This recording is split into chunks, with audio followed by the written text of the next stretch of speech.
It is Wednesday, the 2nd of May, 2018, and this is the Promotional Malpractice Live Chat. Welcome, everyone. My name is Luke Thomas. Thank you so much for joining me. I greatly appreciate it. Fun little podcast for you. We'll go about, let's say 87 minutes or so, or a little bit less, 86 and some change. And we will talk about the latest and greatest inside MMA and maybe a little bit beyond that. Best place to get your question in is going to be where this window is embedded on MMAfighting.com because it won't be on YouTube. And by the way, the last 15 minutes or so, I will go to Twitter and answer questions there. So hit me up on Twitter at LThomasNews. I do not believe that we have any housekeeping bits of order today. Except you might hear some construction, which I've been saying for the last, several weeks, but it's just a reality because, well, not only am I getting construction, but the guys who were doing construction on my house have now managed to procure the services of both my neighbors. So now there's construction at all three houses all day long. So it's great. It's really, really great. Got my Chipotle Coke Zero. What do you guys get when you go to Chipotle? I get the rice, I get the pinto beans, I get the fajitas, I get a little bit lettuce underneath. I get double chicken, got to get that protein. I get corn, I'll give or take. I get the green salsa, I get the pico de gallo, and then I get half a serving of sour cream on top. That's really my go-to. I like the guacamole, but it's like so full of calories. You got to be careful with that one. I'd rather save that for, booze at the end of the weekend. That's usually my go-to. The double chicken, though, that's what's key. You got to get the double chicken. Okay. Let's get to these chat questions, shall we? Nate Diaz is up for grabs. Bellator 198 stuff is up for grabs. And whatever else you would like. Without further ado, let's get to it. All right. First question. Bellator's fate. This is actually green. 7 recommendations. Hi, Luke. What do you make of the future of Bellator? They've been spending good money to sign former UFC talent in the last couple of years, yet their viewership numbers are lacking and sometimes dismal. Do you see Paramount dropping Bellator in the near future? Does the overall slump in MMA viewership remove the market for MMA's number 2 organization? Well, remember, they can't just drop them. Well, I mean, they can do lots of things, but they own them, right? Remember, they purchased outright Bellator. So it's not a matter of signing the rights away for their broadcasts or some kind of viewership expiration. They can do what they want. And my guess is if they didn't want them anymore, they would probably try to sell it, either assets or the organization as such. Now, that is a mere hypothetical. I don't think we're near that necessarily. But just to make sure that we're all talking about the same thing, it's not like UFC and Fox where the deal just expires and maybe they stay together, maybe they don't. This is in perpetuity up until Viacom decides what they want to do with it. So keep that in mind.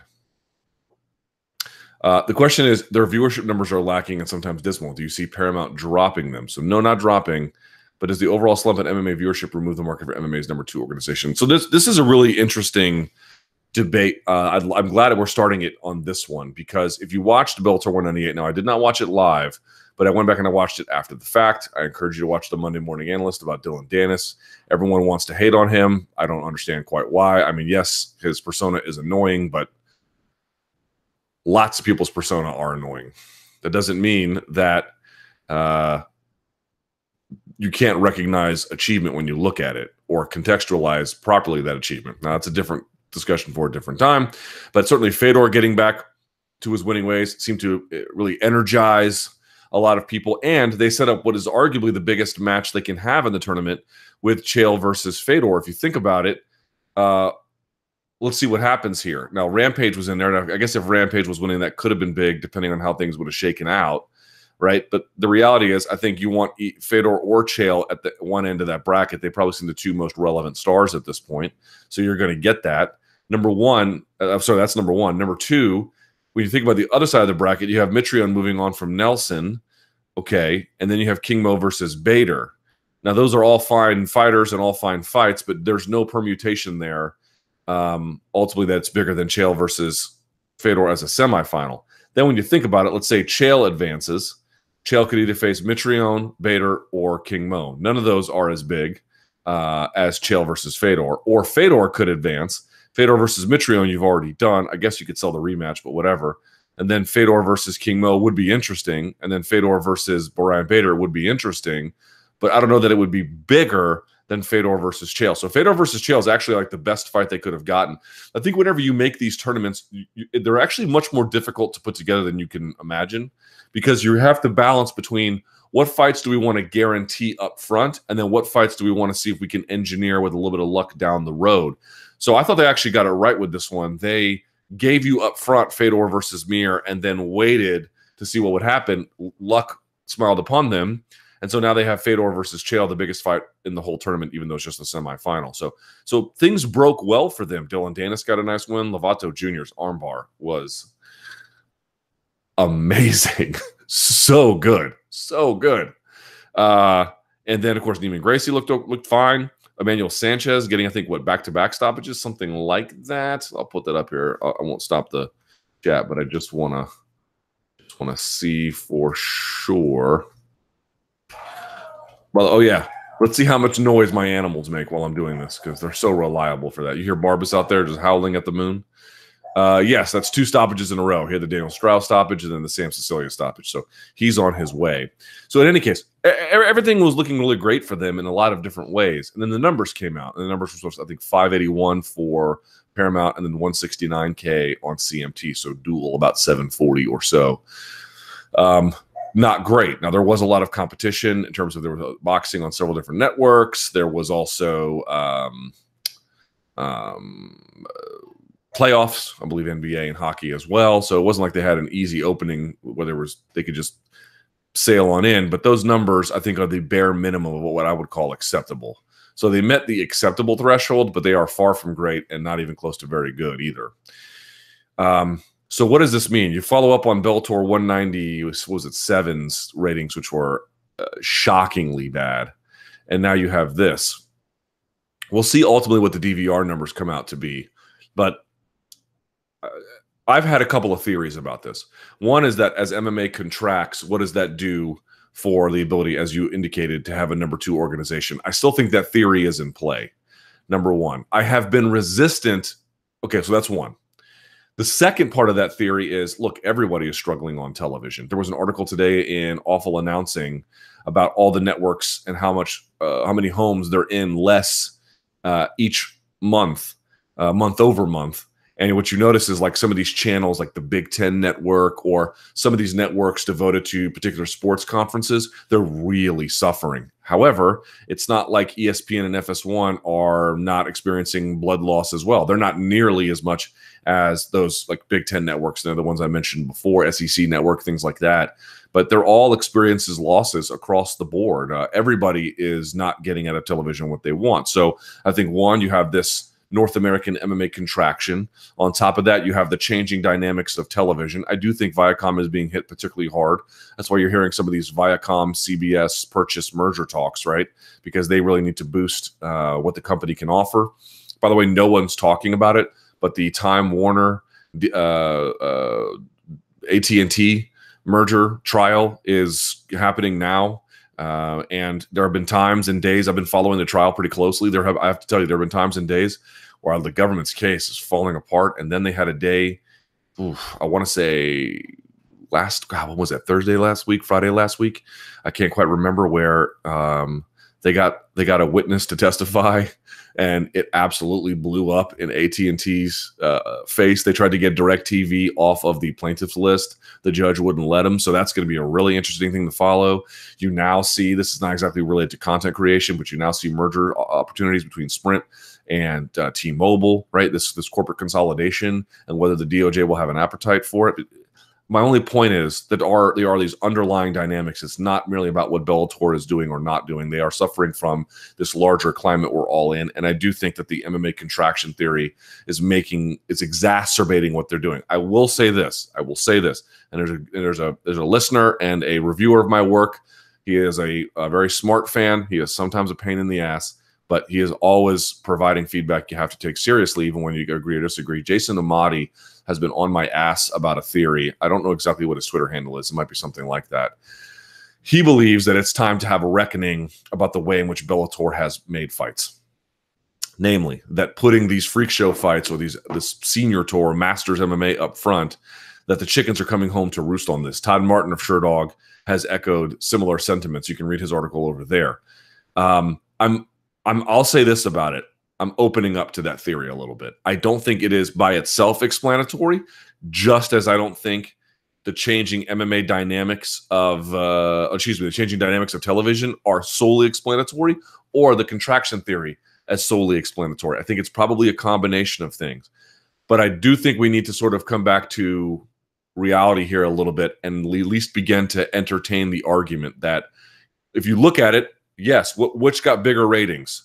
Bellator 198 or Bellator 197? Well, Bellator 198 did. But this overall decline and this lack of sustainability and this lack of an ability to promote properly the Chandlers and whoever else is of the world, could that be a function of this over-reliance on those other kinds of fights? I still think there are some problems with that argument, but we need to start taking that a lot more seriously. We need to have a bigger discussion about it because I think that theory is increasingly gaining some salience. And I will admit that. As long as they will admit that's not the sole explanation. All right, Paramount Network availability. I live in Canada, this person writes, and just had to change my cable package. My cable provider has package channels in such a way that you have to buy from top-tier packages to receive the Paramount Network. This was not the case when Paramount was still called Spike. I know this isn't really related to the question, but it may have something to do with Bellator's lower ratings. Well, if they went to a higher tier, that shouldn't reduce the amount of homes they're in. That should actually potentially open it. When networks go to a lower tier, yes, you typically pay less, but it's because they're in fewer homes, right? The way the bundle works is because the cost is spread over a wider base. So I don't know exactly what the problem is with what you're discussing, but someone says, I'm in the US and my cable internet package with Comcast costs $120 a month and does not include Paramount. So again, I don't get paid by any of these people. I'm just telling you guys what I've done. I've cut the cord. I don't know what y'all are waiting on. If you have good, if you don't have good internet, maybe wait a little bit. Or if you've got a really great cable package, some people do. I don't know who left in this world does, but some people have these really low bills where they're able to get internet and all the channels that they basically need, and the bundle together works for them. If it works for you, there's no need to change. But for me, I was getting raked over the coals financially. It was like I was paying for a high-end luxury automobile with my effing cable bill every month, and it was breaking my back. I literally couldn't afford it. I was like, what are we doing? So I wound up keeping my internet. Well, actually, I bumped my internet up in speeds, but I just cut the cord. I use Sling, and Sling has a highly customizable package. They have like a base package of 25, and then you can add DVR services if you want, or certain tiers. My wife, we pay like $5 extra. We get like Latin channels for her, you know, that kind of thing. And you can get Viacom channels that way. I think you have to pay a little bit extra for it, but you can get it. And then I also pay $35 a month for YouTube TV. Covered. And I'm paying about $100 less each month than I used to. And you may not even need all that stuff. And you're asking what you get with YouTube TV: ESPN, ESPNU, ESPN2, ESPN HD, Big Ten Network, SEC Network, Fox Sports 1, Fox Sports 2, FX, FXX, and of course all your local network, you know, Fox, CBS, ABC, that kind of thing. So unlimited DVR. So if you're looking for a way to save some money, make sure your internet speeds are okay. But if they are, I get 1080p when I put on my YouTube. I have a YouTube TV app. So I had an old ass TV. I mean, it was a nice flat screen, but it was old. And I didn't realize how bad old TVs were. So a buddy of mine moved to Europe and had to sell his TV. I bought it at a reduced price, and it's like 6 months old. And it's got all the apps built into the TV. I know I'm a donk. I just didn't know how good TVs were today. And you can install a YouTube TV app on the TV. Now, you can do it, I think, through Roku coming up soon. But in any case, you can just cast it for the Chromecast if you don't have that. And on my app on the TV, I got 1080p. So I was watching the Wizards lose to the effing Raptors, but at least I was watching it in high def. $35 a month. Can't beat it. Speaking of the devil, Dillon Danis. I am so glad you asked this question. Hi, Luke. How are you? Effing great. It was only his first professional fight, but what did you make of Dillon Danis' performance on Saturday? Obviously, his striking didn't look very good. No, it did not. But do you think over time he can improve it? I remember after Mackenzie Dern fought, you were saying she needs to practice wrestling so she can get the fight to the ground where she can dominate. Would you say the same for Danis? Also, where would you rate his BJJ game among other top MMA fighters? Would his pedigree be as good as Maia, Jacare, or Verdum? You spelled Maya wrong. No. And finally, does he have the type of BJJ style that you think will translate well to MMA? Thanks for your content from Ireland. Well, thank you. Great question. Someone says, I met him in Rosemont. This person writes, he's as big of a douchebag in real life as he is on TV. Funny thing is, he acts like he's hot shit, but he was waiting for an Uber in the Target parking lot like everyone else. We've all been there. You know what? God bless those Uber drivers. Someone says he's basically a higher level Mickey Gall. Stand-up is about the same. No, Mickey's stand-up was better, and Dennis's ground game is infinitely better than Mickey's. Not even comparable. Okay, this is a great question. So the response to his fight led me to conclude something, which is I'm not sure you should be making your pro debut on TV. Think about this for a second. Ed Ruth, I'm not sure exactly where he made his pro debut, but he's essentially compiled a handful of fights under the radar in Europe, on prelim cards, that kind of thing. Tyrell Fortune, same thing. That is the way to do it. Because look at cases like Danis, where he didn't look all that great. Now, Mackenzie Dern was making her UFC debut, but and I guess in that sense, if you're making a UFC debut, there's nowhere to hide. So let's put that aside. But another case, Aaron Pico, making his debut on national TV. I think in the end, the loss he had in his pro debut, Aaron Pico, will be seen as something of a footnote because I do think he has a bright future ahead of him. But my point is this. Asking somebody, including blue chip prospects like Dillon Danis and Aaron Pico and many others, to make their pro debut on national television has warped people's perspective about what pro debuts should look like. Dillon Danis's, I have seen probably close to 500 pro debuts. Why? Because I go to regional MMA shows all the time. I love going to regional MMA. Tickets are cheap. Seats are great. MMA has never been better in terms of the quality of fights. I know there's some dispute about that, but I find people's arguments to the contrary totally wrong about this. And you might know people from your local gym or people from your local area. You're supporting a local business, right? Buy local. You buy your produce local, your eggs local, if you can. Why not get your MMA local? Same thing. And when you do that, you see O&Os all the time, or people who are in similar positions, 0-1 or something like that, or 1-0, right? That is an excellent pro debut. That is exactly what a pro debut should look like, right? Perfect, nearly anyway. And you're going to say, oh, but Luke, he didn't look that good on the feet. I agree. Oh, he got tagged on the feet a couple of times. Yes, he did. He couldn't get the takedown. He had to pull guard. Totally true. All those things are true. I'm not telling you he went in there and executed flawlessly, but when you look at somebody like Gary Tonin and you look at his pro debut, pardon me as I spit on my own desk like a savage and a barbarian that I am, that is so beyond the level of what 99% of other pro debuts look like, Aaron Pico and Dillon Danis included, that it's not close to realistic. Not even close. Pro debuts are about one thing, breaking the seal. That is it. It is about checking a box, and that is it. Getting in and getting out. It's the second, third, fourth, fifth, sixth fights. Well, that's when you want to put together a record of achievement. And maybe in your second and third fight, you want to go a little bit longer. You want to work on your skills that you put together in camp. And you want to do that in your first fight. But your first fight is about get the win and get out. Don't take a lot of damage. That's it. It's not really about all these other things. Pro debuts are often disasters. They go long even if you win. Guys take a ton of abuse, right? They panic. They freak. He didn't do any of that. He's on national television. He was on the main card. He pulled guard, got underneath, attempted a sweep, couldn't get it, which is fine because he set up right behind it. The next attack went for a leg, got a toe hold, finished quickly. Took a couple of punches, and that's about it. That is exactly what you want out of a pro debut. Gary Tonin going in there and looking like he had 7 or 8 fights is just, you know, it's because it's Gary Tonin and he's a magician and he's amazing, right? And good on him. It's like a great thing. I'm in no way saying it's anything but awesome, but it's not realistic to what everyone else does. Look at Aaron Pico, lost in his pro debut. Look at Dillon Danis, he had to pull guard.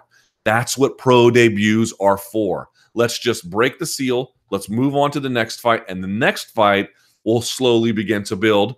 Maybe get someone a little bit tougher, maybe try to go a little bit longer, or show other things you've worked on in camp, really begin to skill build. But you're not worried about all those things in a pro debut. I have seen a gazillion of them, Most do not look like this even when they're successful, and most don't have nearly the stakes. And Dillon Danis knows how many haters he has, and Dillon Danis knew he was on national television, and he did all that media, and he still looked that good. It is totally unfair to criticize him for not having good striking. It is totally unfair for doing all those things. And this is why you go back to the CM Punk argument. This is why you don't want to make your pro debut in the UFC, even against somebody like Mickey Gall, because number one, there's a UFC standard that I'm going to hold everybody to, whether that is fair or that is not. And he is clearly, at least in that first fight, not even approximating any space close to elite MMA, not even in the same kind of discussion, because how could he? Look at Dillon Danis, young guy, super elite black belt, and neither is he. What are we doing? What are we doing? It's absurd. It's totally absurd. So of course he got mollywopped. In fact, most pro debuts look about what CM Punk's did versus what Dillon Danis did. The only tragedy of it all is it didn't need to be that way. If he had fought on some regional show like Dave Bautista or something like that, he could have gotten a much more enriching experience. He got paid. Great. But that you don't learn shit from that. So this is my point. It's not that you look at what he did and you say, oh, I can point out all these mistakes. Yeah, relative to the highest level, it's his debut as an MMA fighter in the professional ranks. It is supposed to look, and did, very rudimentary. It's also supposed to not be too taxing, and it's also supposed to be a win. Mission accomplished. Now, you're asking about his pedigree. Is it as good as Maia, Jacare Verdum? No. All those guys are multiple-time winners at the highest level at black belt, in the gi and without the gi. One of the tragedies of Danis was through brown belt, he was absolutely destroying everybody. And he was part of that Marcelo Garcia brown belt all-star team. Him and Manshur and Mateus Diniz and what's the other guy? There's a couple of them. Is it Satava, Jonathan Satava?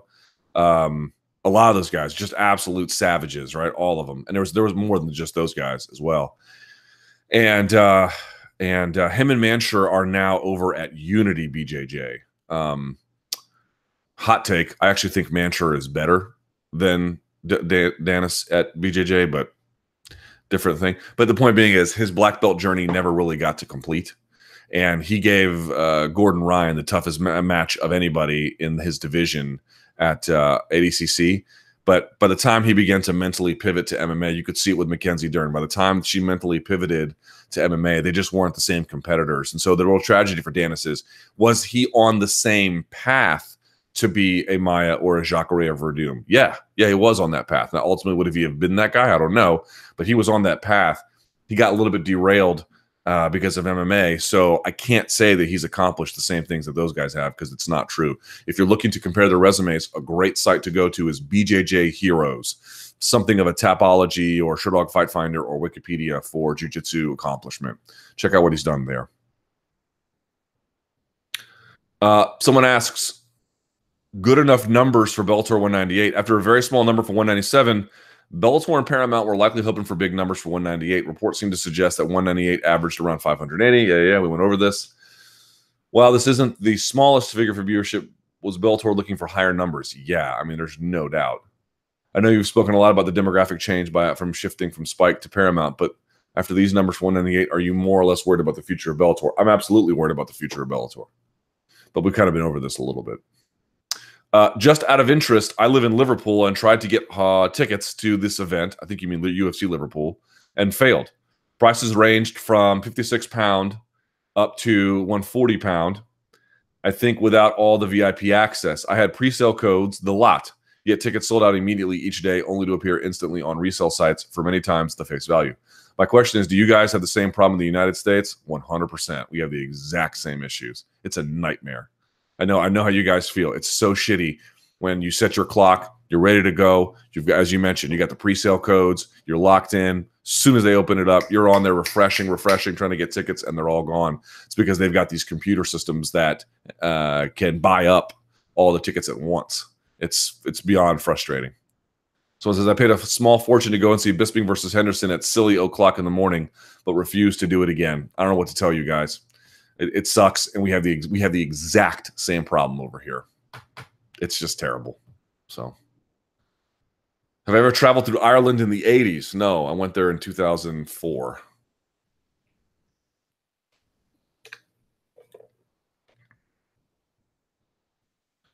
There's a guy asking me a question, and his name is Bill Balsack. Let me jump one and come back.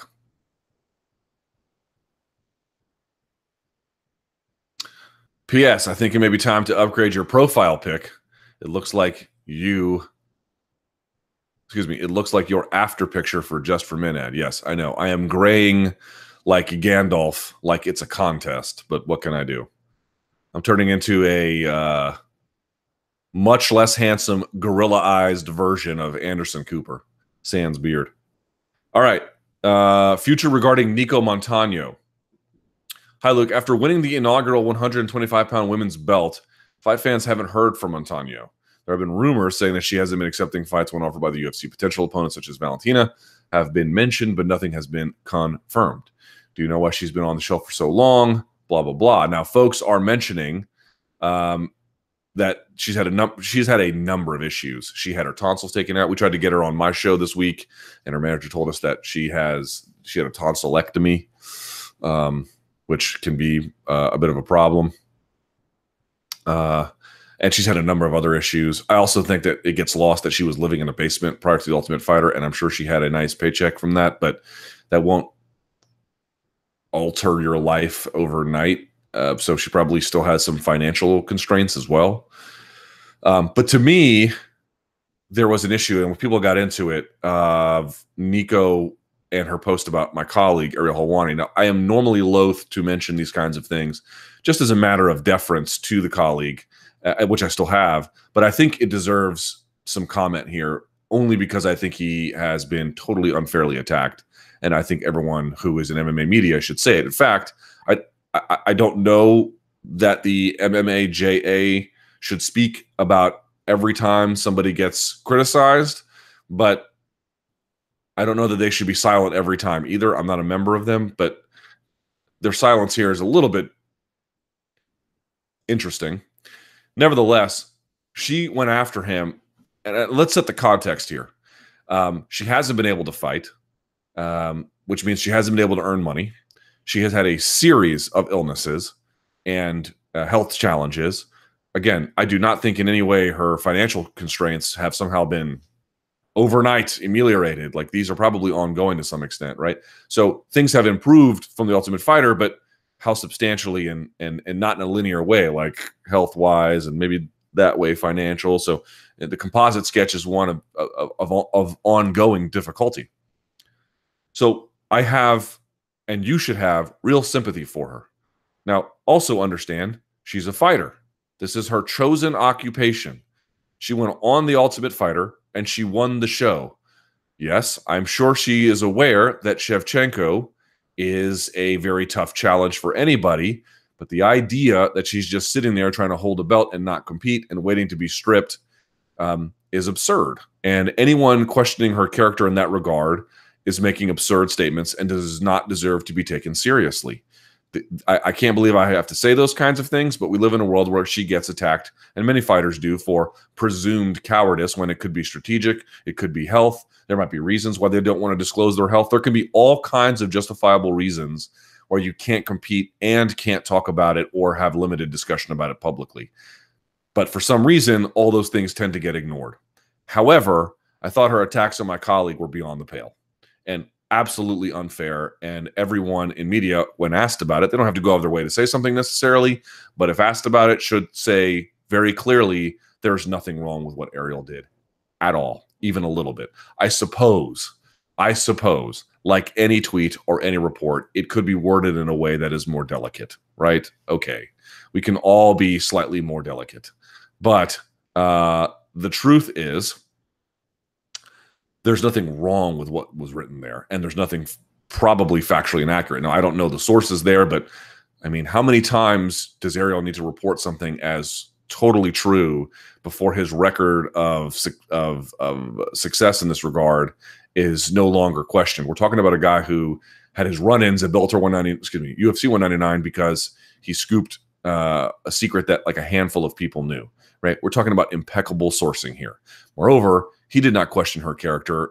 Again, maybe if you want to be super delicate about it, you could, but the fact of the matter is, he was noting that there might have been frustration with the UFC, not that he was expressing frustration. And she noted that, well, they flew her out to do some medical procedures, right? The two are not mutually exclusive. They can do both and they can be friendly to you and still also have significant issues with the way in which someone's recovery is going. I mean, look at the case of Kawhi Leonard with the Spurs, right? The fact that he's had this, anytime an athlete has ongoing health issues, unless they are super severe, where, you know, someone's inability to walk or something has been compromised, right? Because let's say there's some terrible accident or something. Short of that, that it creates tension between the sports organization and the athlete.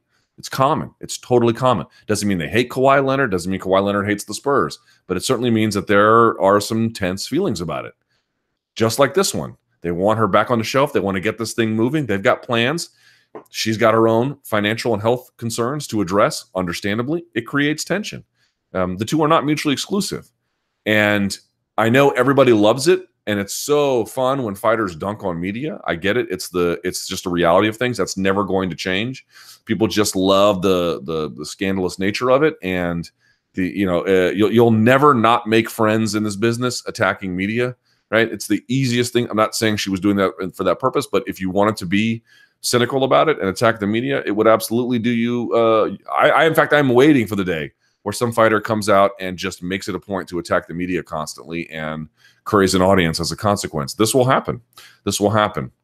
So I understand the climate in which we're all talking about this, but it should be clear his action here is pretty much above reproach, and that should be noted. And I'm making a point to do so. Someone asks, in my honest opinion, my perception of most MMA fighters leads me to think most are pretty similar in their thoughts to Nicco Montano. I'm sure there are some exceptions, but most don't make these issues so public. You've mentioned that fighters have filed complaints against you in private. Yep. Without listing their names or details, is Nicco Montano's Instagram post pretty similar to criticisms you've gotten from other MMA fighters in private? I don't know if they've been that harsh, but look, here's something that I've just encountered. And at first I thought it was a weird quirk. But now I see it as a condition, and now I see it as just a reality, and one that actually at first I just could not understand. But now I think I'm making more sense of it. The first generation of fighters that I covered, so let's say pre-Tough, they were all pretty sensitive to questions, to media, to any kind of perceived slight or a lack of accord with their worldview. Then the second generation of fighters were just like that. And I thought, well, that's because they learned from the first generation. And now you're at the second and third of those, and it's still happening. It could be that each successive generation is just picking up the habits of the previous one, or it could be that a condition of being a really good fighter, a UFC champion, right, is that these guys are sensitive. They're very sensitive. They're sensitive in ways that in media, it takes time to understand. And I think I'm finally coming around to it now. Number one, understandably, it has to be hard to have people who you think are physical inferiors to you, to have them commenting on your abilities or your success or your failures. In their mind, the people commenting don't know anything about the occupation. They don't know anything about you. What gives them the right? It's sort of difficult to process is one. And I think the other one is, I think these guys are intensely competitive. intensely competitive, and they're protective, and they're strong. But they're strong in a way where they're like, it's on, it's game 7 with them all the time sometimes, where any kind of perceived slight, Ariel did nothing wrong, but it was a perceived slight, and they go off, they're like this ticking time bomb. And sometimes you say things and it doesn't bother them at all. And sometimes you can say the most innocuous thing imaginable, and then they lose it, and then they lose it. And it happens all the time. It's happened to me throughout my career. I've had so many calls from so many promoters. What did you say? Blah, blah, blah. Like, it just happens all the time. And then you go back and you're like, what did I say? And the case of someone who snitched, not even snitching because there's nothing to hide, but the one who, I could not possibly have less respect for this person, who went to the UFC to complain about what I had done. Under review, all of the questions that person had raised completely collapsed upon examination of their claims, because it was an insane claim. It was a completely insane claim. And so you just have, it's like this weird thing that you have to, in media, be like, what's good advice? Be prepared for backlash.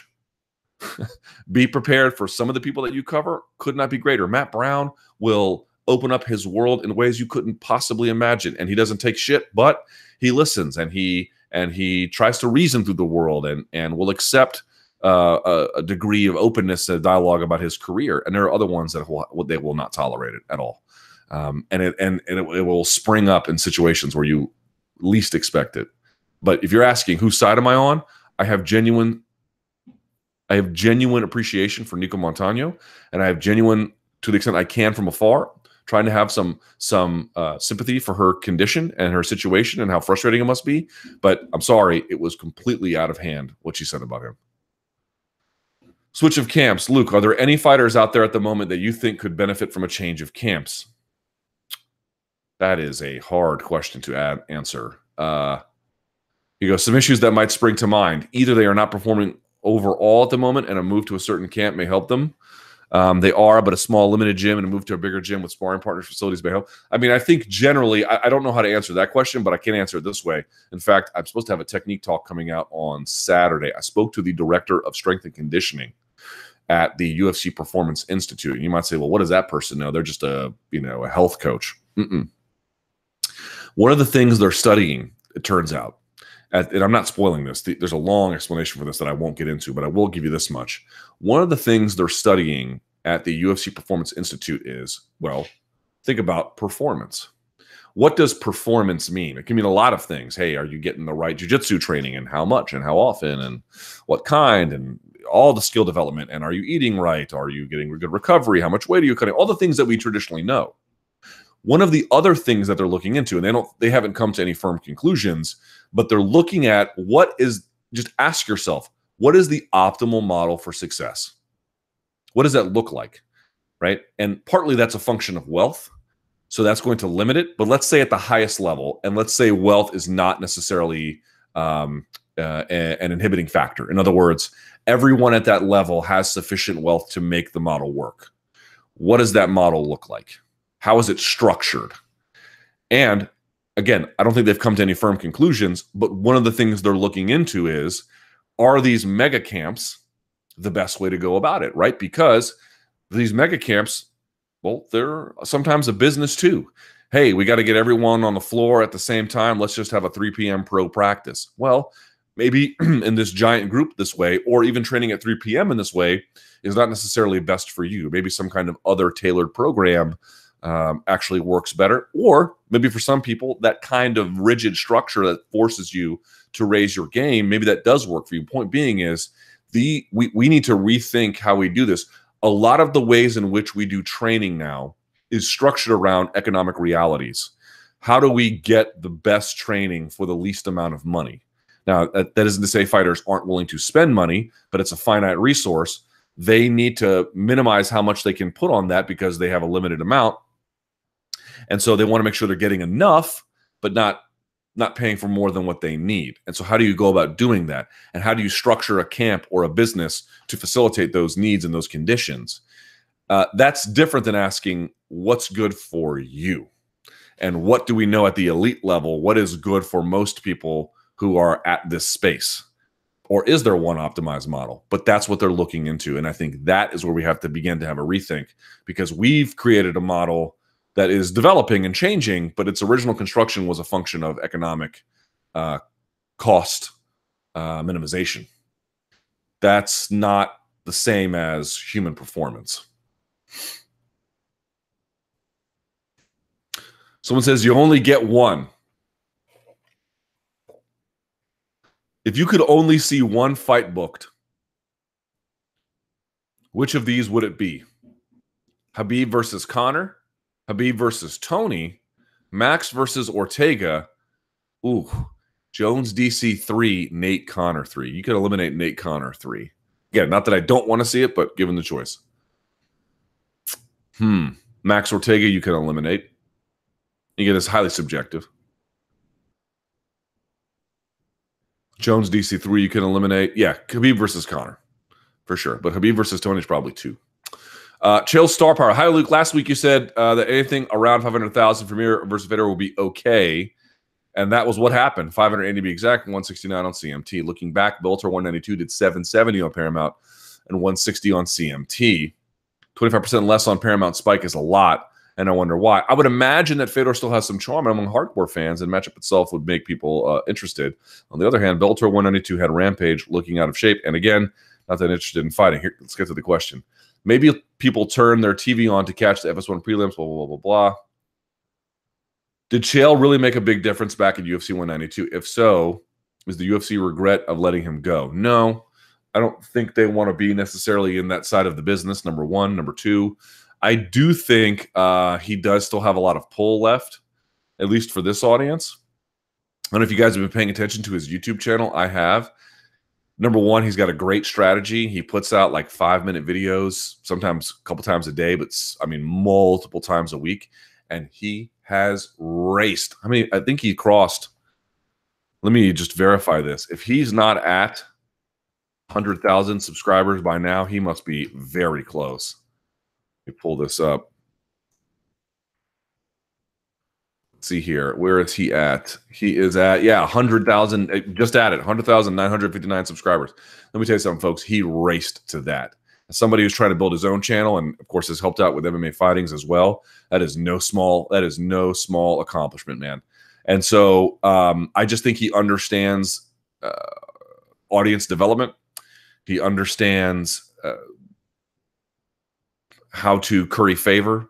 He understands how to stay relevant. And that is exhibited both by when he's in that cage, he knew exactly what to say.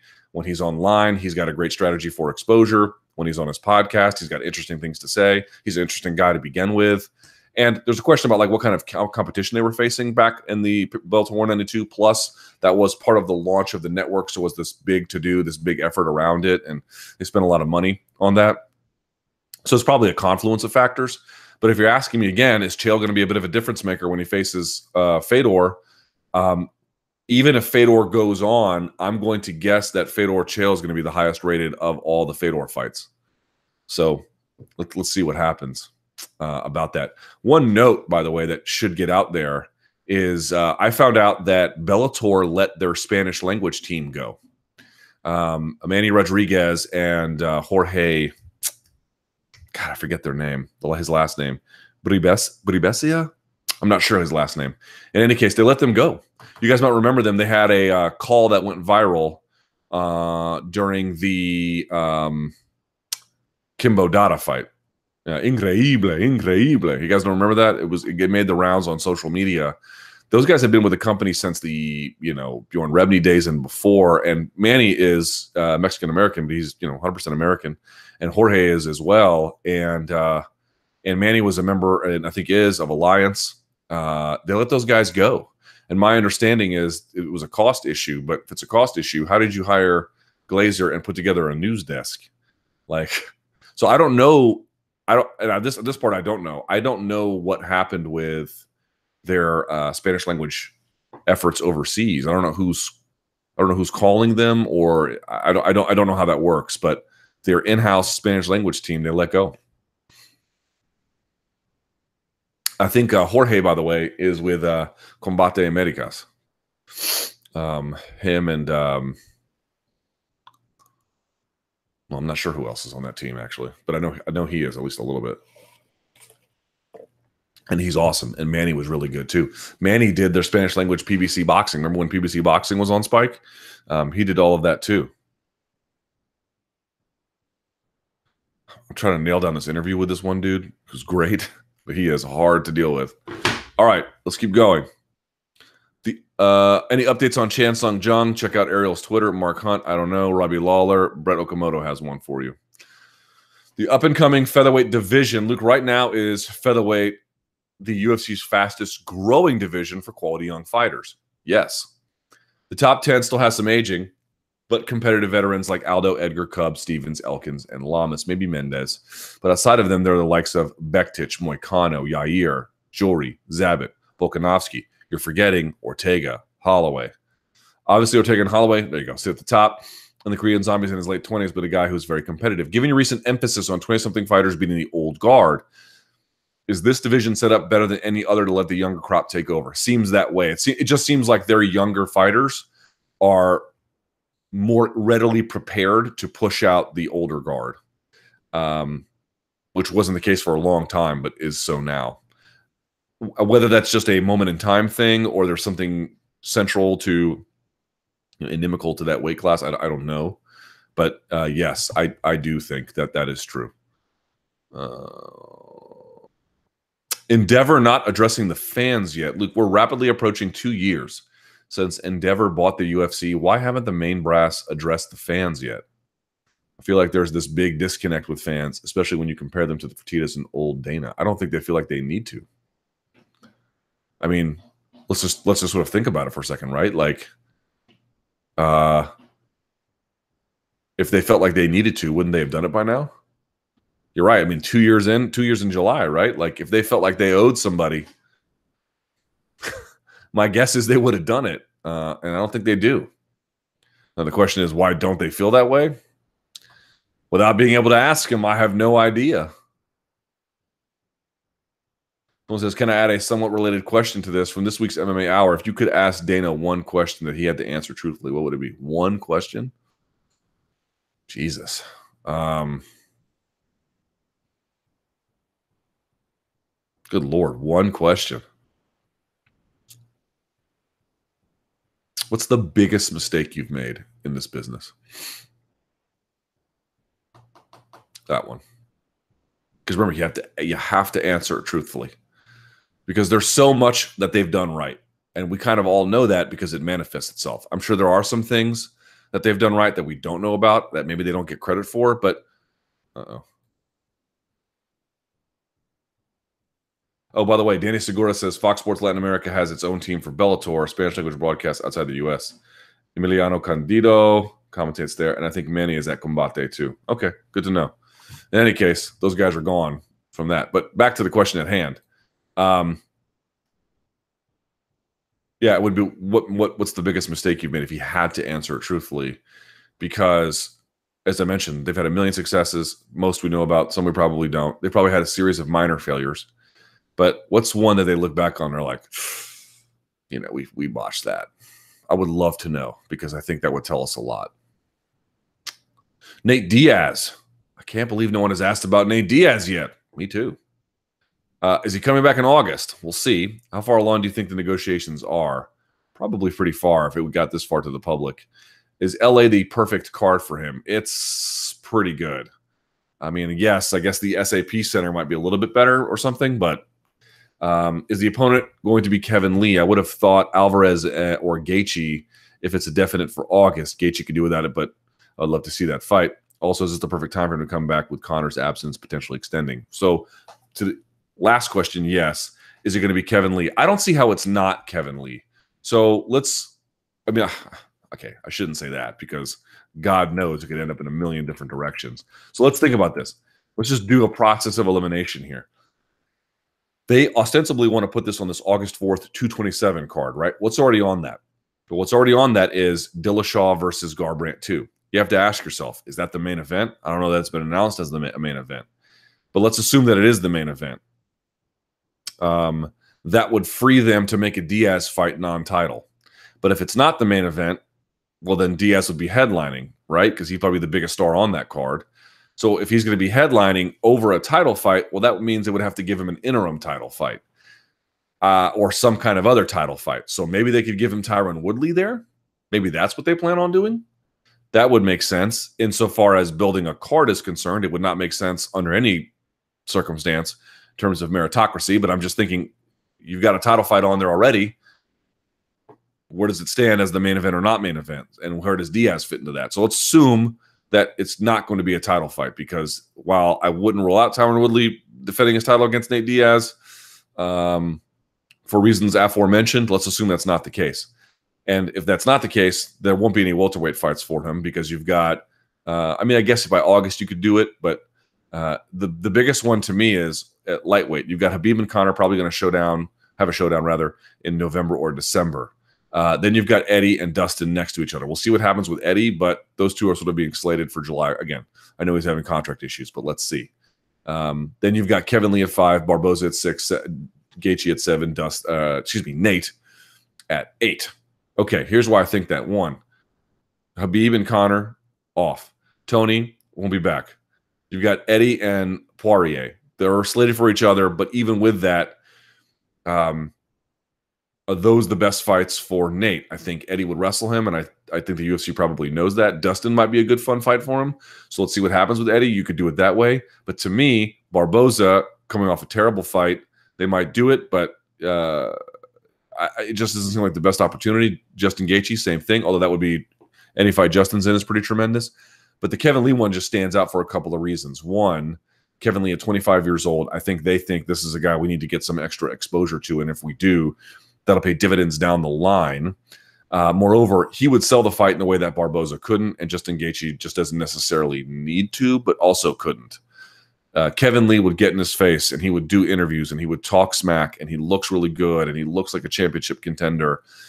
I just think that's the one that makes the most sense, because you can avoid a title situation for 227, and you can get a guy who I think the UFC believes in the long term in Kevin Lee. You can get that rub from Nate Diaz, potentially. Yes, Kevin Lee might wrestle him too, but Nate Diaz's guard, pretty exciting. We've already seen Kevin Lee have, well, I won't say submission issues, but certainly got submitted from guard the last time he lost. It just, there's something there that kind of, the connectivity works a little bit. I just think by a process of elimination, that's the way you should go. But what direction will they go? God only knows. So I was asking about Elias Theodorou. He's competing at like one of the July shows. I forget against who.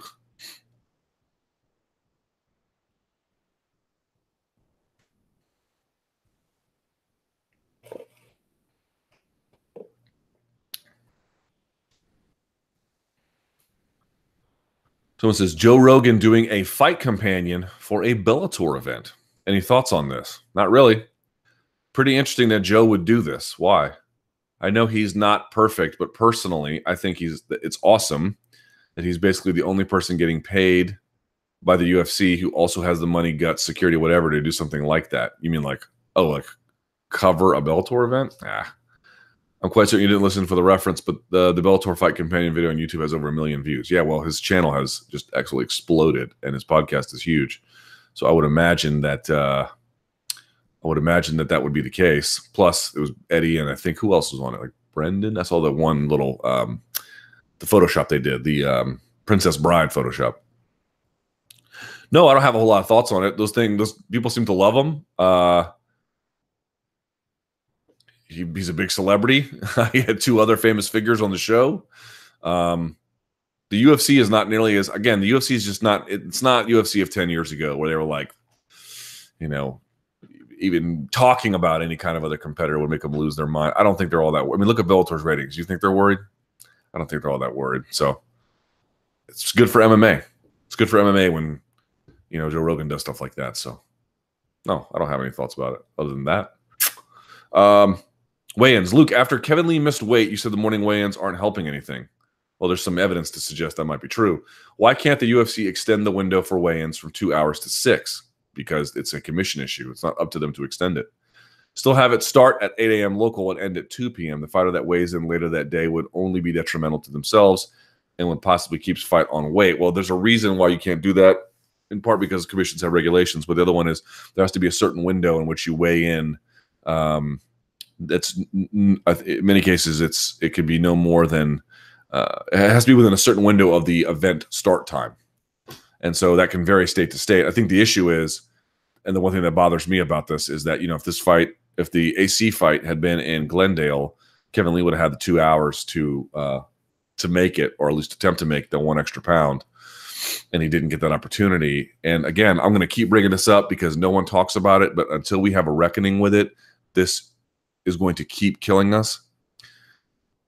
We need to have a serious rethink about running towards regulation and what it's done, and what, if anything, can be done to unrun from regulation, to run away from it, or at least to seize back control, to make rules better.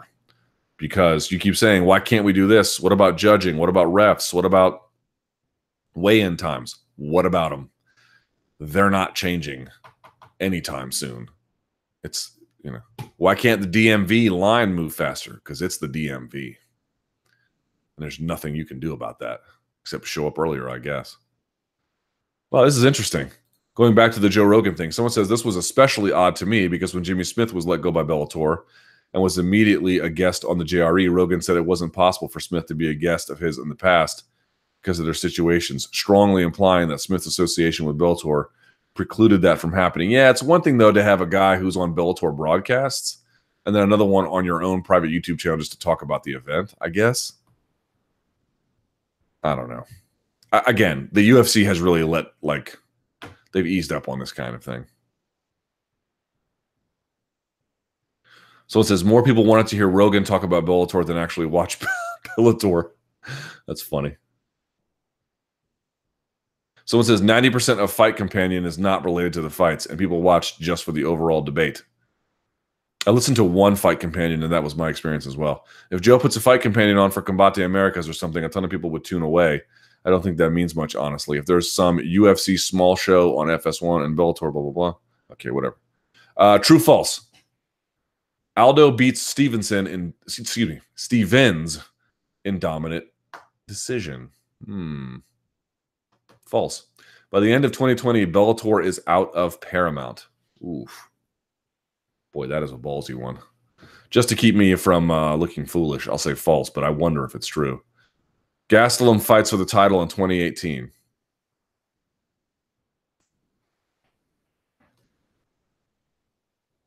True.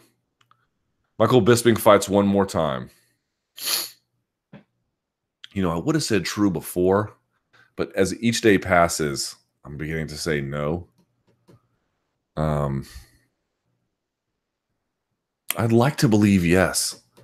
Something about it tells me no. I'll say no. I'll say false. Ben Askren returns to Bellator and never fights in the UFC. Also false. No chance. Luke, did you see Avengers Infinity War? I did. I did see Avengers Infinity War. I saw it in a theater. I didn't get to the theater where the seats recline, but there's this theater in not too far from my house that you buy the assigned seats, and there's like a bar there, so if you want, you can have a beer. I didn't drink. I actually don't like drinking in movies, especially when it's 2.5 hours, because I can't have just one beer. I have to have like 7, and I don't want to keep getting up, so I didn't drink. But it's a nice theater, and the food's better. Anyway, I saw it in one of those theaters, and it was. And by the way, each theater only sits 30 people. It's like glorious, I loved it. I didn't think it was necessarily the best Marvel Comics universe movie. I did think it was the best Avengers movie. And this is the thing. I'm not going to give any spoilers, but this is the thing I don't think there's enough discussion of, is that if you go and you watch the other Marvel comic universes, the other MCU movies, what you notice pretty clearly is like Guardians of the Galaxy doesn't really take place in a part of the universe that Spider-Man does, right? Guardians of the Galaxy, and this is no spoiler, they're in space for the most part throughout the course of the Guardians of the Galaxy movies, and Spider-Man is in New York City, right? These are things that are, again, no spoilers, but it's not really that they take place in different parts of the universe. It is also that they have entirely their own ways which the characters interact, their own kind of dialogue and feel, their own aesthetics. They're really these tiny little universes unto themselves. The major achievement of this movie is that Marvel didn't just combine a bunch of characters into one movie. What they did was they were able to seamlessly retain the feel of the individual universes from the individual character series. So the Iron Man series, Spider-Man, Guardians of the Galaxy, Hulk, Thor, and yet at the same time make them work in unison as well. It was one of those kinds of movies where, and I tweeted about this, if you've seen the DC movies, it's not merely that DC couldn't do a version of this movie, only worse. DC can't do a version of this movie or their own kind of response to it or something. They're not capable of it, right? So everyone was like, well, Marvel movies are better than DC movies, right? But it's not one's better, one's worse. This isn't a difference in degree. This is a difference in kind. That was a master stroke in my mind, how good they got that. There are other problems with the movie. It's insanely long. There's some other problems that I can't get into because that would be giving spoilers. But suffice to say, the major achievement in my mind was someone was asking me, oh, I haven't seen a bunch of these Marvel movies. Should I go? Well, I don't know. I mean, maybe. But one thing that you would absolutely miss if you didn't see Thor Ragnarok, if you didn't see, obviously, some of the last Avengers movies, you wouldn't be able to appreciate the craftsmanship in getting all of those universes to still retain their identity and then blend at the same time. I was blown away by how good that was. So, yeah. And Thanos was awesome. Josh Brolin is a beast. Josh Brolin was good in Sicario, too. Check Congo. Watching Bellator Saturday, I've noticed that Congo is out of the tournament, even though he is in a 5-0 streak and overall 9-2 in Bellator. In a tournament with 4 light heavyweights and a bunch of guys coming off of losses, Nelson, Mir, Fedor, Rampage. This is an absurd IMO. I think you missed a word. I know Congo's style is not that fun to watch. Oh, do you? But you can't deny his success. Do you think this type of decision in the tournament bouts being spread in 5 months are affecting the ratings? Well, there's 2 different questions. Yes, I do think spreading the tournament out has been, granted, they're doing the next one, on May 12th? So they're not spreading those 2 parts far apart, but generally speaking, we started this in, January or so, and now we're, 4 months later, it's just way, way, way, way too long. So yes, that has been a problem, but not including Czech Congo in this tournament, yeah, I think that was a fine decision. I really have no issue with it at all. Luke, have you ever competed or thought about competing in an amateur MMA bout? No and no. Have no interest. Luke, do you ever plan on writing a book? Do I ever plan on it? I don't know. I don't plan on it right now. If so, what are some possible topics you would write about? I don't know. I don't have any. I don't have any interest in writing a book at the moment. I have interest in reading some books, but not writing any. Tough 27 finale headliner. The UFC recently announced that the main event of the Tough 27 finale card will feature Israel Adesanya facing his most accomplished opponent in MMA, Brad Tavares. Tavares has been fighting in the UFC since 2010 and has more fights in the UFC than Adesanya has on his record. True. Adesanya has 2 UFC fights, and his first fight with the organization was this February. I've seen some criticism of this matchup and suggestions it's too much too soon. Tavares should present a stiff challenge. Find myself strongly in favor of the bout. And I want to see the last style bender, blah, blah, blah, blah, blah. What's your take? Here is my opinion. It's like the Edgar situation coming back from the knockout. Even if he got the win, which he did, was it advisable to do that kind of risky thing? And what does it mean for, in his case, recovery, but in the case of Adesanya, development? In other words, first of all, Adesanya could lose here because Brad Tavares is nobody's pushover, and he has put together a pretty incredible win streak and is really coming into his own. He, too, is very young. Folks forget he made his UFC debut at, 21, 22? 8 years later, I think, he is just in there. He has skills everywhere, and he's hard to put away. Even if you can beat him, he's still hard to put away, So always remember that. Adesanya, I think, is a next-level talent. Here's what I'm concerned about. Maybe Adesanya beats him, right? Because Adesanya is also extremely talented. But what I'm worried about is if he beats him, is that a good thing? Because if he beats him like pillar to post and Adesanya shows this incredible growth in a short amount of time, well, fine. But if he goes in there and has legitimate. I mean, Brett Tavares is a good fighter, and he legitimately struggles, but gets the job done. Well, then you've beaten a guy in the top 10. Well, now you have all your fights after that have to be in the top 10. Is that really the best idea this fast? Maybe, or maybe not. So to me, it's like even if you can get the job done, what does this portend and mean essentially for the fight after this one? And is this the catalyst for not a directional, but is this a catalyst for speeding up his development when it should be kept at a much more moderate pace? I guess we'll have to see. So my hope is that this is going to sound crazy. Either he win. I either would like Israel to just like blow the doors off of him, or actually lose. And I'm not rooting for anyone to lose. I'm just sort of talking in an abstract way, but like I worry about him winning and winning enough where they give him somebody like really good, and then he ends up getting in this trap where he's fighting guys he's just not prepared for, and it would take successive losses at that point to push him back to a spot where he would be where he normally be had he just sort of iterated in a normal way. Do I plan on writing a book? No. All right, here's a good one. Athleticism and MMA. Hi, Luke. I got into a recent debate with a friend of mine over the quality of athletes who compete in MMA.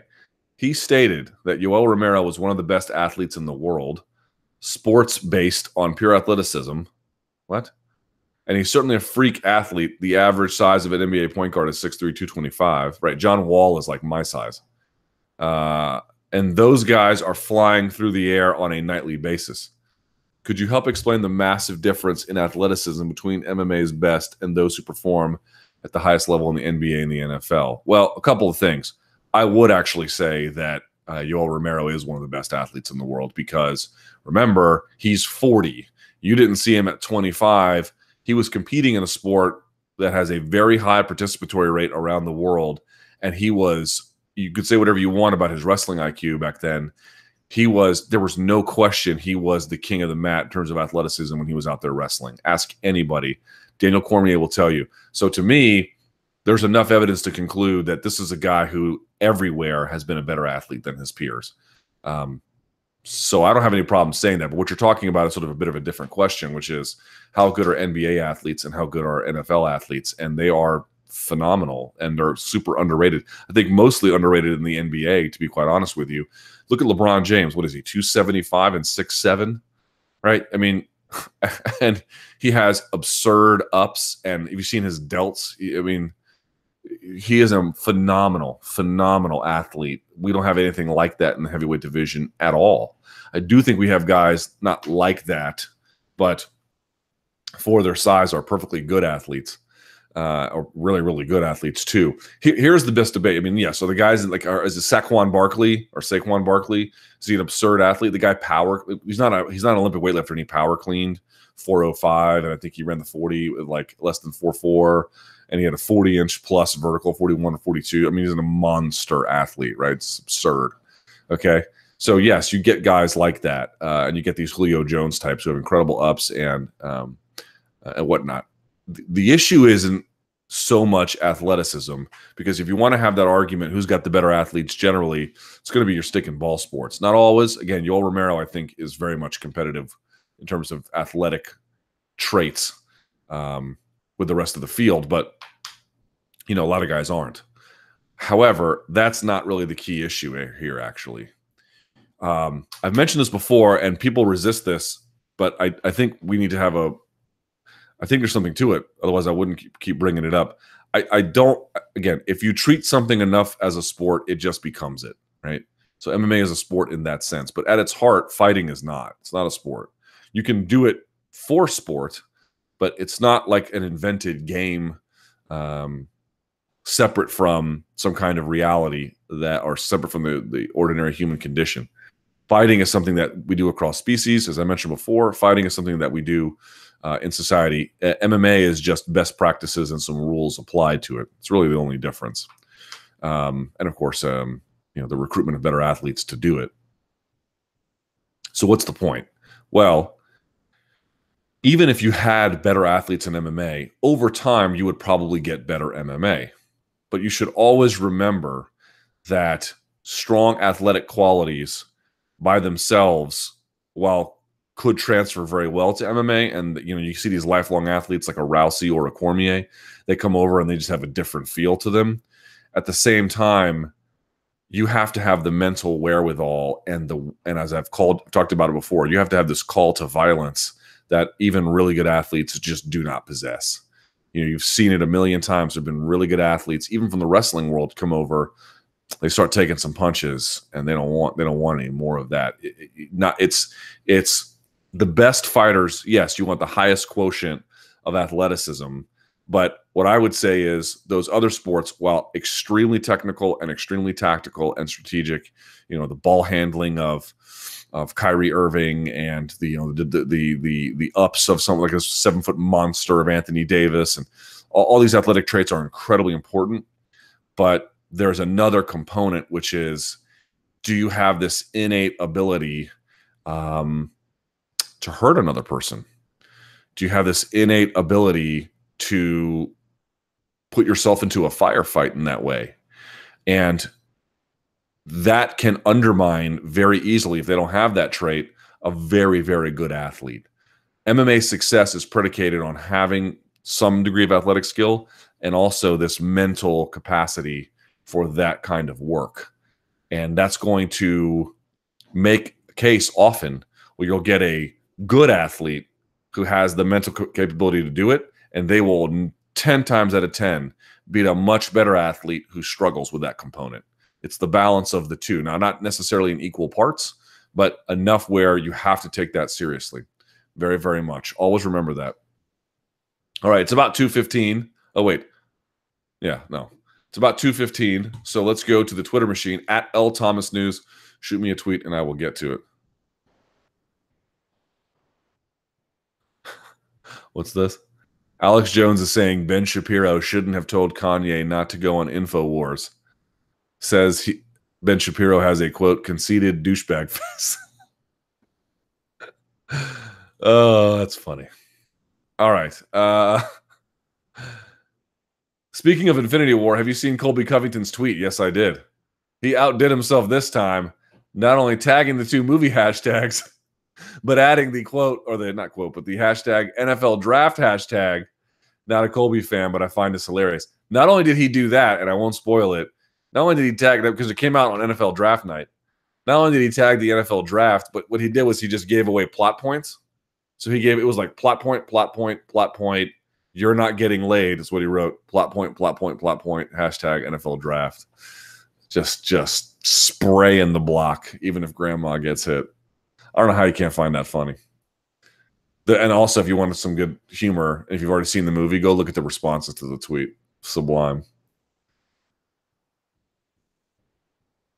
What's the strangest, in a comical way, UFC fight or moment in a fight you've ever watched? Maybe the spilled bag of ice. That was one.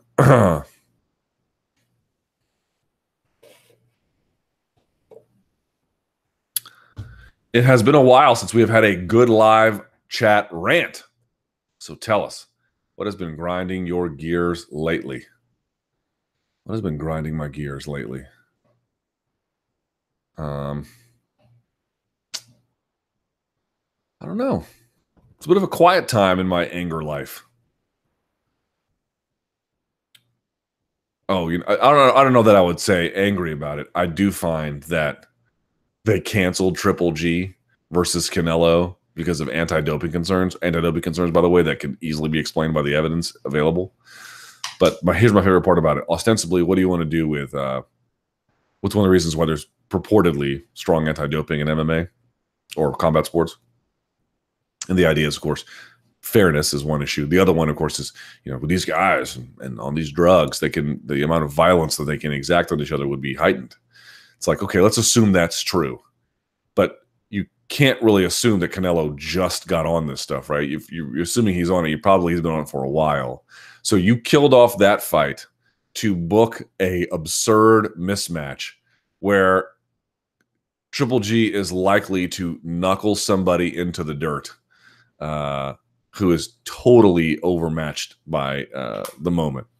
And I'm supposed to be concerned about whatever marginal gains, if they are even from intentional PED use, that he might have gotten from clenbuterol. Like whatever extra violence he would have been exacted on Triple G would have been a fraction of what he's about to do to this Armenian guy.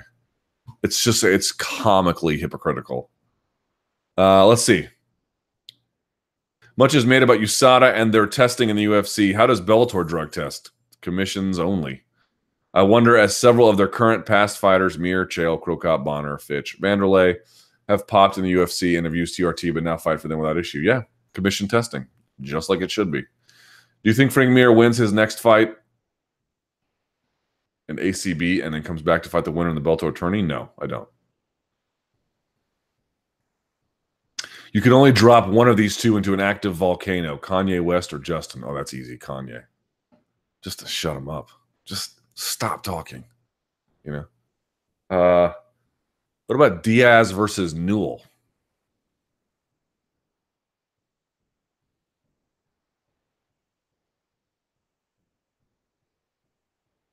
What would your dream combat jiu-jitsu match be? I'd take Rogan versus Smith and Fedor versus Barnett. Ooh, I'd take neither of them. I would take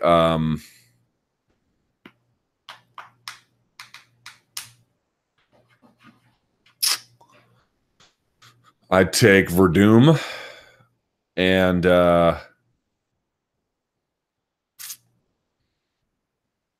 maybe Buchecha, or Buchecha versus Hodger combat style.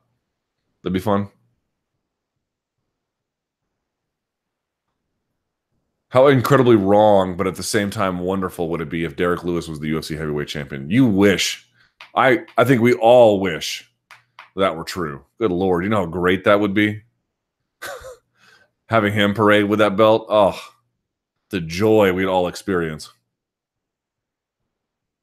Ioane Jacek versus Tisha Torres in Calgary. What's your opinion on the fight? Yeah, it's a good fight. This is a huge step up for Torres because I feel Ioane Jacek is superior to her everywhere. It'll be a fight that probably goes the distance because they're probably going to be striking at range on each other. So that does favor Jan Jacek. But yeah, looking forward to it. I don't have a strong opinion about it. Fedor versus Mir did about 500K viewers. Over or under on Fedor versus Chael doing 50K under? Is that enough to justify those 300K purses? Definitely not. Superhero movies, are they really just for virgins? Well, they definitely are for virgins, but I have fun watching them as well.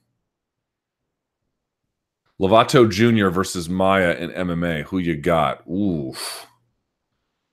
Man,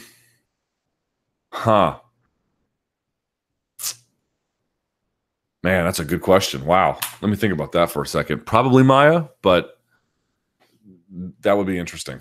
That would be interesting because the one ace in the hole probably wouldn't be enough for Lovato to get overrun. Hey, Luke, after the Fox deal is finished, do you see the UFC relying more heavily on Fight Pass? I wish.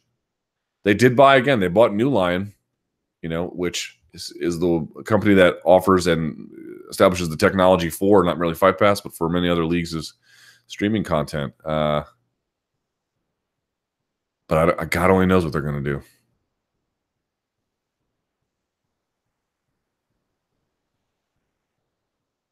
It ain't perfect, but my friend had a simple idea that I think would greatly improve the UFC rankings.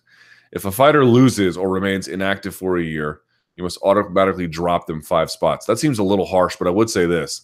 If you lose in a title fight, you should be dropped. I mean, especially if it's a stoppage, you should be dropped at a minimum 2 spots. Like, oh, I lost the fight. I'm the #1 contender. It's like, I just can't even with that.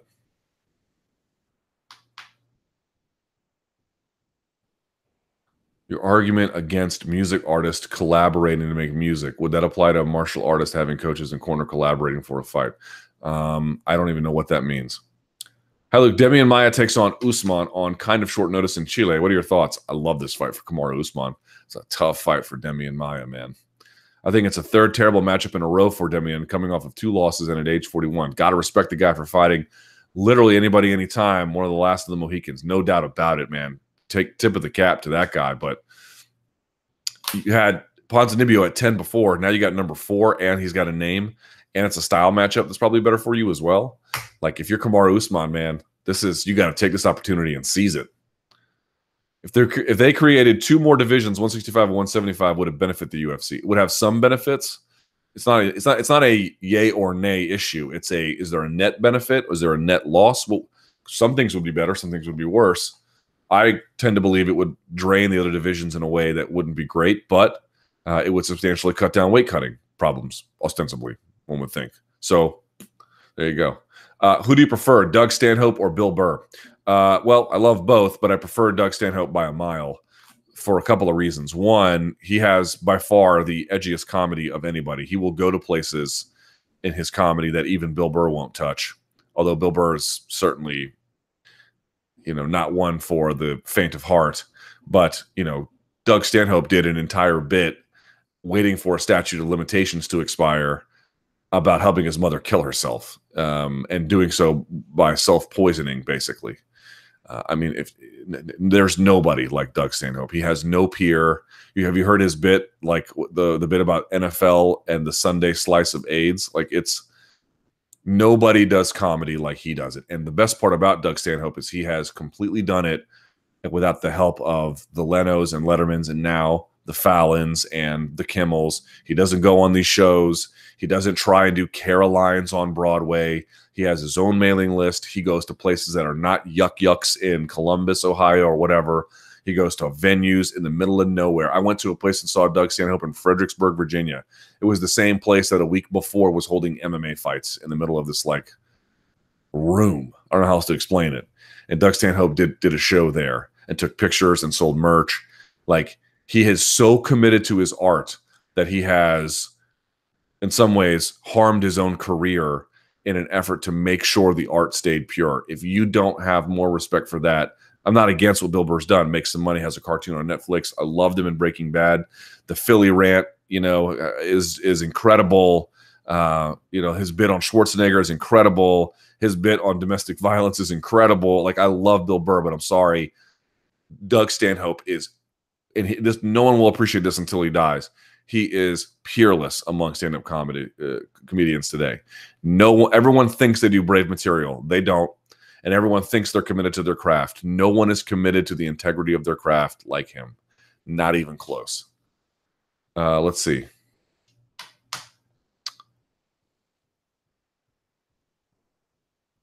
Do you think we'll see the appearance of Ubermere? We might. Assuming the Torres fight is 3 rounds, is Joanna at a disadvantage as she seems to be purpose-built for 5s? I do think that the more rounds there are, the better. I don't know that it will tremendously harm her in this case, only because I think she has a natural advantage with the way the styles match. If the UFC reached a TV deal with ESPN, would it grow MMA? Depends on the nature of the TV deal. ESPN is known to promote the sports content they're heavily invested in, like NFL and NBA. ESPN seems to have noticeably reduced coverage of MMA on their staple shows the last few years. Everybody has. Hi, Luke. With MMA seemingly on the decline in the West, that's not true.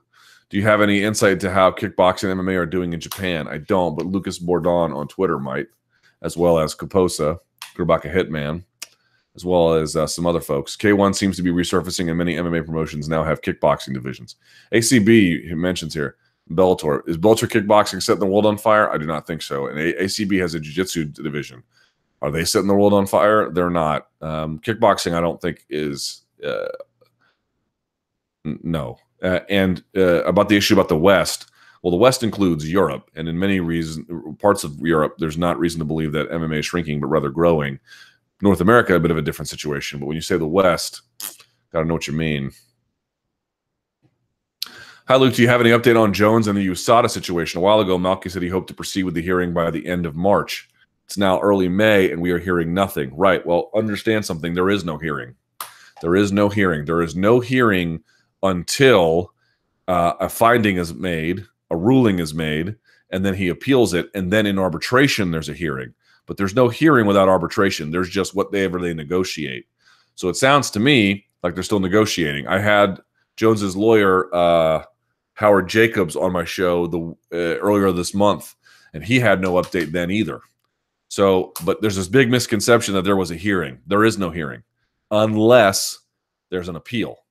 And unless there's an appeal, which we would probably know, there's nothing to report. So they're still either talking, trying to work out a deal, going back and forth. But remember, the hearing is only a function of arbitration, which only happens on appeal. Would you push hard for Chandler if you were the UFC? Sure.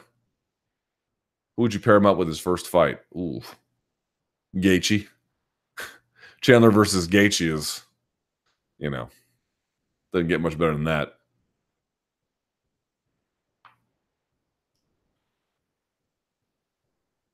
Thoughts on Dan Hardy waiting to come back? Yeah, man, I would love to see it at least one more time. I hope he gets a matchup that he really cares about. Who it would be, I know he wanted a bit of a name, but somebody kind of also competitive. Hard to know who that might be at this point. I don't know. Would they do Dan Hardy, Nick Diaz? I don't know. Or would he go lower than that? I don't know exactly what they would do. And I think he can even make lightweight these days. So kind of hard to tell, but I would love to see it, man. True or false? Kendrick Perkins would have a top 5 mean mug in MMA. True. I would pay top dollar to watch Luke listen to a Kanye album. Would this ever be possible? Oh, I've listened to Kanye albums. All right, that's about it for today. So let's do this. Thank you guys so much for watching. I really appreciate it here. Enjoy Triple G's overmatched fight. Watch me just jinx the whole thing, and now he'll lose. And then we'll lose the Canelo rematch, which would just be everything the overzealous anti-dopers deserve. But let's hope it doesn't come to that. In any case, thank you guys so much for watching. I really appreciate it. I'll put this up on iTunes, itunes.com/promotional malpractice. And yeah, anything else, hit me up via email, lukethomasnews@gmail.com. And until then, stay frosty.